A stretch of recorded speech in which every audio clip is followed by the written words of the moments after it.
कि विद्यार्थी अपने माइंड को इन्वॉल्व करे, क्रिएटिव बने और वो उनका अपना खुद की क्रिएटिविटी हो स्टूडेंट की, और जो टीचर हैं, उनके पीयर्स हैं, गुरु लोग हैं, जो उनके माता पिता हैं, उसको सहयोग दें, उससे कोलैबोरेट करें, उस चीज़ को आगे बढ़ाएं। स्टूडेंट और टीचर दोनों का रोल अब बदल चुका है। और पहले जो टीचर का रोल था वो नॉलेज देने का था, मतलब उसके पास सारी इन्फॉर्मेशन है ये माना जाता था। लेकिन अब क्या है, जो टीचर का रोल है वो जो हम सिखाते हैं बच्चों को, उस सिखाने को कैसे आगे प्रक्रिया को बढ़ाएं, ये रोल हो गया है। अब खाली नॉलेज ज्ञान देने का रोल नहीं बचा है। दूसरी बात, वो कोलैबोरेटर का रोल हो गया है, वो मेंटर का रोल हो गया है। मेंटर का मेरा मतलब है कि वो जब आप किसी को कुछ सिखाते हैं, बच्चों को बचपन से सिखाना शुरू करते हैं, उसके बाद स्कूल के बाद भी ये मत सोचें आप कि बच्चा आपका आगे निकल गया है। आपको लाइफ लॉन्ग उसको गाइड करना है और उसको बताना है कि क्या सही है क्या गलत है, जिसकी आधारशिला आपने बचपन में रखी है। और स्टूडेंट का रोल भी बदल गया है। पहले क्या होता था, हम पढ़ाते थे और स्टूडेंट सुनते रहते थे, जो भी हमने बताया सब कुछ सही। ऐसा नहीं है, अब हम साथ में मिलजुल कर सीखते हैं, एक दूसरे से सीखते हैं। तो ये आईसीटी और इंफॉर्मेशन कम्युनिकेशन टेक्नोलॉजी की मैं बात कर रही थी। तो टीचर एजुकेशन के लिए एक फ्रेमवर्क दिया गया है कि टीचर एजुकेशन में कैसे हम उसको आईसीटी को यूज़ करें। ये यूनेस्को 2002 में एक कॉन्फ्रेंस हुई थी, तो उन्होंने एक फ्रेमवर्क दिया था। उस फ्रेमवर्क में बेसिकली 4 चीज़ों को उन्होंने लिया है। एक तो है कंटेक्स्ट एंड कल्चर, कि जहाँ पर हम उस टेक्नोलॉजी को अडॉप्ट करने या अपनाने जा रहे हैं, वहाँ का कंटेक्स्ट क्या है, सराउंडिंग्स क्या है और कल्चर क्या है। तो इन दोनों चीज़ों को पहले सर्वप्रथम हमें ध्यान रखना है। दूसरी थीम उन्होंने दी लीडरशिप एंड विजन, कि मतलब जो भी हमें आईसीटी को अडॉप्ट करना है, तो खाली ये जरूरी नहीं कि टीचर्स और विद्यार्थी अडॉप्ट करेंगे। जो हमारी लीडरशिप होगी, जैसे हमारे स्कूल के प्रिंसिपल हैं या मैनेजमेंट है, जो भी है स्ट्रक्चर, उन सबको उस चीज़ को अडॉप्ट करना होगा। तो और दूसरा, लीडरशिप में विजन भी चाहिए। अगर वो दूरदृष्टि नहीं होगी तो आगे कुछ उसमें वो प्रोग्रेस नहीं कर सकते। और तीसरा थीम तीसरी रखी लाइफ लॉन्ग लर्निंग, कि हमें जीवन पर्यंत सीखना पड़ेगा। कोई भी टीचर अगर ट्रू सेंस में वो टीचर है तो वे उसे जिंदगी भर पढ़ना पड़ेगा। हमेशा इंदिरा जी ये कहा करती थी कि कोई भी पढ़ने की कोई उम्र नहीं होती, चाहे हम जब से हम पैदा हुए हैं और जब तक हम हैं इस दुनिया में, तब तक हम लर्न कर सकते हैं, उसकी कोई एज नहीं होती। इसलिए अभी भाई साहब कह रहे थे, जब उन्होंने कहा कि मैं 85 ईयर्स का हो गया हूँ, तो मैं उस समय यही कहने वाली थी कि आप अभी 100 साल और जिए और इसी तरह लर्न करते रहें और दूसरों को सिखाते रहें। और फोर्थ जो इसमें थीम है वो planning and management of change, कि आप कोई भी चेंज, जब कोई परिवर्तन हम अडॉप्ट करते हैं या हम उसको ग्रहण करना चाहते हैं, उसके लिए प्लानिंग और मैनेजमेंट भी बहुत जरूरी है। जब तक आप उसको सही तरीके से प्लान नहीं करेंगे और उसको कैसे मैनेज किया जाए, इन सब चीज़ों के बारे में नहीं सोचेंगे, तब तक आप किसी भी टेक्नोलॉजी को अच्छी तरह से अडॉप्ट करके लागू नहीं कर सकते। अब इस टीचर एजुकेशन के क्षेत्र में आपने नाम सुना होगा NCT, national council of teacher education, जो हमारे सारे बीएड कॉलेजेज और जितने भी टीचर एजुकेशन के कॉलेजेज हैं उनको नियंत्रित करने वाली बॉडी है। तो आईसीटी का भी रोल बहुत इम्पोर्टेंट है और बहुत सारे वो इम्पोर्टेंट चीज़ें चला भी रही है। तो जो हमारा टीचर एजुकेशन का करिकुलम था वो 1998 में उसमें काफ़ी परिवर्तन किए गए, रिव्यू और रिफॉर्म्स की उसमें ज़रूरत समझी गई।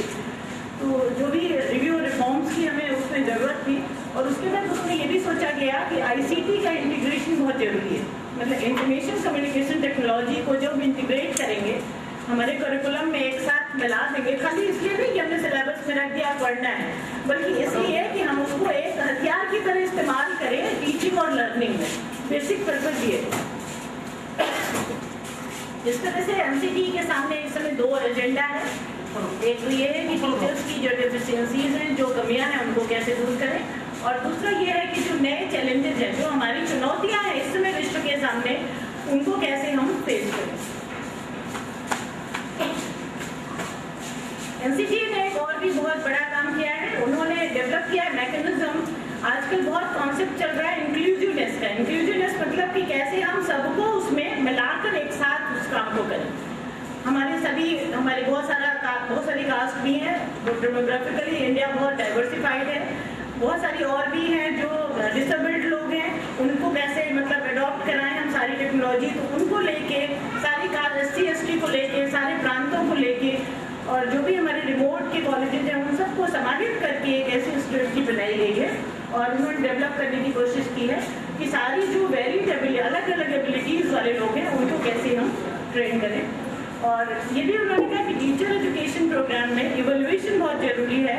जो चल रहा है इस समय एग्जामिनेशन का सिस्टम, उसमें भी रिफॉर्म्स लाने की बहुत ज़्यादा ज़रूरत है, क्योंकि जो रिफॉर्म्स जब तक हम इवैल्यूएशन सिस्टम में नहीं लाएंगे तो तब तक हम ये देख नहीं सकते कि टीचर्स को हमारे कैसा होना चाहिए। खाली नॉलेज से कुछ नहीं होना है, सबसे ज़्यादा जरूरी है कि आप में नॉलेज भी हो। उसकी 3 क्वालिटीज़ बहुत ज़रूरी है। एक तो नॉलेज हो, उसमें कंटेंट हो, दूसरा वो ट्रूथफुल हो, मतलब ऑनेस्ट हो, ट्रूथफुल हो, तीसरा वो हार्ड वर्किंग हो, चौथा क्या है वो मतलब साइकोलॉजिकली मतलब जो उसका एटीट्यूड है वो बहुत पॉजिटिव हो, क्योंकि साइकोलॉजिकल रीडिंग करना स्टूडेंट्स की बहुत ज़रूरी है एक शिक्षक के लिए। अगर वो साइकोलॉजिकली परफेक्ट नहीं है टीचर, तो वो अच्छा टीचर कभी नहीं हो सकता। तो ये सारे पर्सपेक्टिव कैसे करिकुलम में लाए जाएं, कैसे हम पाठ्यक्रम में लाएं और कैसे वो उस पर अडॉप्ट करें हम उनके करिकुलम में टीचर एजुकेशन के, कि जिससे हमें जो भी पर्सन डिवोटेड है इस क्षेत्र में, ये नहीं कि हमने कुछ नहीं बने तो हम टीचर बन गए, ऐसे लोग भला नहीं कर सकते हमारे एजुकेशन का। तो शिक्षा की जरूरत ऐसे लोगों की है जो इस क्षेत्र के लिए डिवोटेड हो और डिवोशन के साथ अपने काम को डिवोशन और सिंसियरिटी के साथ करें और हार्ड वर्क करें, क्योंकि बिना हार्ड वर्क के कुछ नहीं हो सकता। महात्मा गांधी जी ने भी कहा है कि noble ends should be achieved through noble means only. कोई भी कार्य अगर अच्छा कार्य हम अचीव करना चाहते हैं तो हमें अच्छे तरीके अपनाने होंगे। तो जब तक हम स्वदेह को अच्छा नहीं बनाएंगे तो अच्छे symbiosis centre for distance learning है जो इंस्ट्रक्शनल डिजाइन में सर्टिफिकेट कोर्स चलाता है। NCERT के भी कई सारे इनिशिएटिव हैं। ये 2 वीक ओरिएंटेशन प्रोग्राम ऑर्गेनाइज करते हैं फॉर टीचर्स के लिए कि कैसे आप पाठ्यक्रम में ICT को शामिल करें, और IT tools, IT based learning resources कैसे ट्रेनिंग दे रहा है उसमें। तो हमारे शिक्षक वहाँ जाके और उस कार्यक्रम को अटेंड करके ओरिएंटेशन प्रोग्राम को ट्रेनिंग ले सकते हैं। एक्चुअली मैं academic staff college Allahabad university में हूँ, असिस्टेंट डायरेक्टर, तो मैं हायर एजुकेशन के टीचर्स को ट्रेन करती हूँ।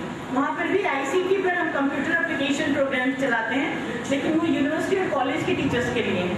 बाकी NCERT वगैरह जो चलाते हैं वो स्कूल लेवल के टीचर्स के लिए चलाते हैं, तो वहाँ जाकर हमारे टीचर्स ट्रेनिंग ले सकते हैं।